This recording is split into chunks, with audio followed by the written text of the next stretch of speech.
فبأي آلاء ربكما تكذبان. Ada seorang syekh di Saudi ini, nanti saya kembali lagi baca paragrafnya ya. Dia kebetulan mendatangi Mesir, tepatnya di Kairo, kota Kairo, dan dia ada acara di Iskandaria, sekitar 2-3 jam naik bus dari Kairo. Dia bilang waktu itu dia cerita, waktu dia mau pulang ke Saudi, kebetulan pesawat dia jam 7 pagi.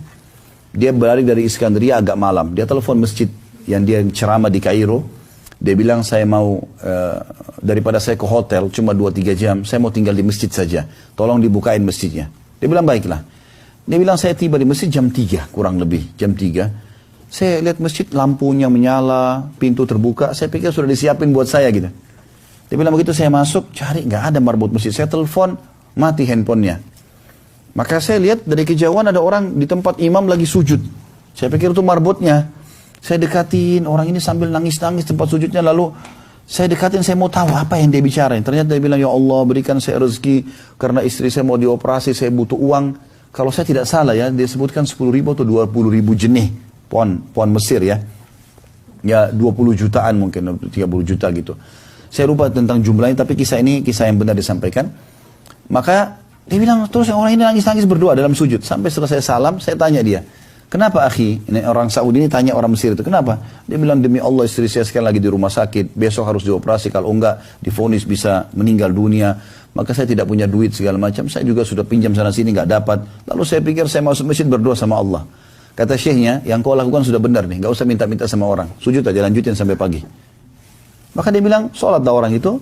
Setelah itu, dia bilang saya sholat juga malam, masih ada waktu sekitar sejam sebelum subuh, saya tidur, saya istirahat. Azan subuh saya dibangunin sama marbot masjid. Syekh bangun, sudah azan. Dia bilang saya wudhu lagi, saya sholat qobliyah, fajar, 2 rakaat, kemudian pas iqamah, saya disuruh oleh marbot masjid untuk maju. Silakan Syekh. Dia bilang, enggak, suara saya masih enggak enak, saya kurang tidur gitu kan. Dia bilang, enggak apa-apa, surah-surah pendek Syekh. Ya. Maka Syekh bilang, saya maju jadi imam. Dia bilang, begitu saya jadi imam, saya sholat, habis salam, lagi balik berzikir, ada orang dari saf ketiga maju tiba-tiba. Dia bilang, Syekh, demi Allah, saya gara-gara dengar suara antum di masjid ini, dengar suara anda di masjid ini, maka saya turun. Saya tinggal di apartemen dekat masjid ini. Saya biasanya sholat subuh di masjid lain. Tapi karena saya dengar suara anda, saya biasa ikutin di YouTube. Kebetulan syekhnya ada ceramah di YouTube. Saya biasa ikutin di YouTube. Maka saya datang Syekh. Terus dia bilang, syekhnya bilang, baik, ahlan wa sahlan, saya selamat datang. Kata dia, Syekh saya mau minta tolong. Kata syekhnya apa? Dia bilang, saya ini punya uang zakat, jumlahnya 20.000 jenih. Jumlah ini persis seperti jumlah orang yang minta tadi malam. Ini kejadian nyata. Dan saya sudah lama mau keluarkan, istri saya selalu bilang, keluarkan, jangan kau tahan di rumah. Tapi saya bilang, saya ingin kasih ke tangan satu orang yang butuh supaya sekalian. Saya nggak mau pecah-pecahin. Syekhnya tiba-tiba nangis. Kata dia, kenapa anda nangis Syekh? Dia bilang, tunggu sebentar. Syekhnya berdiri, cari mana orang yang tadi malam tahajud tuh. Rupanya ada di ujung saf. Dipanggil sama Syekh, kesini. Datang dia. Kata Syekhnya, kau tadi malam berdoa masalah apa? Dia bilang, demi Allah Syekh, istri saya masuk rumah sakit, saya harus biayai hari ini, harus operasi 20.000 jenih. Yang punya uang ini nangis juga. Jadi Syekh nangis, ya orang nangis. Ini orang yang punya hajat ini nggak ngerti. Kenapa kalian nangis nih? Kata Syekhnya, orang ini subhanallah yang menjadi sebab atau salah satu sebab terjabah doamu. Dia punya zakat 20.000 jenih yang dia mau keluarkan. Dia butuh sekarang saya untuk berikan kepada orang lain. Saya harap diberikan kepada kamu.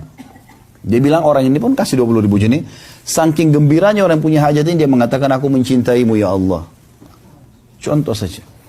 Allah subhanahu wa ta'ala punya cara. Ya. Dan cara Allah sangat indah. Sangat baik. Kita cuma butuh keyakinan saja. Nggak butuh yang lain.